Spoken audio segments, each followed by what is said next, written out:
You might not think of antimicrobials very often, but they are extremely important in preventing life-threatening infections in humans, animals, and plants. So first, antimicrobials include both antibiotics, which fight bacteria, and antivirals, which fight viruses. For us, we might be prescribed an antimicrobial for things like strep throat, a skin infection, or after a surgery. However, too many antimicrobials, now that is a problem. Antimicrobial resistance, or AMR, can occur when antimicrobials are used too frequently or inappropriately. Antimicrobials pressure bacteria to adapt. Some bacteria are resistant just by natural selection, meaning they survive, multiply, and spread. The resistant mechanism is shared with other bacteria that have not been exposed to that antimicrobial yet, and over time, the proportion of resistant bacteria increases, leading to a rise in frequency of the resistant alleles. But what does this really mean? It means antimicrobials won't be as effective anymore. This makes infections harder to treat, prolongs recovery times, and forces people to take second and third line treatments, which can have serious side effects. Okay, but wait a second. This is not just a problem for humans. Even before humans were created, land plants were changing the landscape of Earth. Plants are essential to life. They provide us food, oxygen, and medicine. Farmers use antimicrobials on plants to control diseases. This prevents crops from being destroyed and prevents economic losses.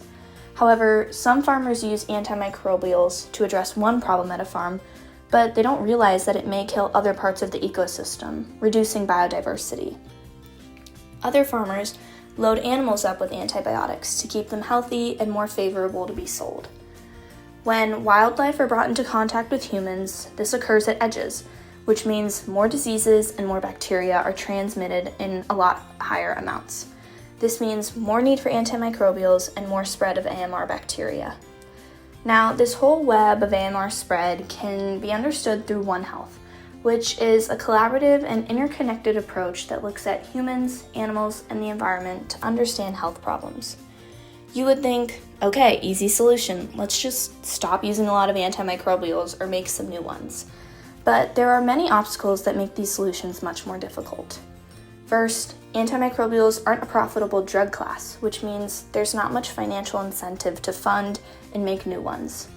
Even with funding, it takes a very long time to develop new antimicrobials.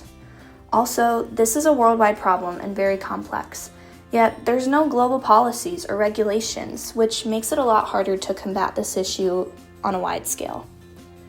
This sounds like a big problem, and it is, but the media isn't very focused on it because it's a complex topic and hard to explain. However, some media sources like Fox News have tried to put the blame of AMR on common painkillers like ibuprofen and acetaminophen, making it seem like a much simpler problem, while also leaving out the environmental realm of this issue. But don't get overwhelmed, there are things that can be done to help slow this issue. Things like regulations and international policy can be created to reduce antimicrobial use and make sure it's being used appropriately. Also, using the One Health approach with joint planning will maximize resources and make solutions more efficient and more widespread. Financial support and biological insights can also help speed up the development of new antimicrobials. We can also make sure doctors are prescribing antimicrobials responsibly. And finally, making sure the public is educated about the effects of overusing antibiotics will help them make more informed health decisions for themselves.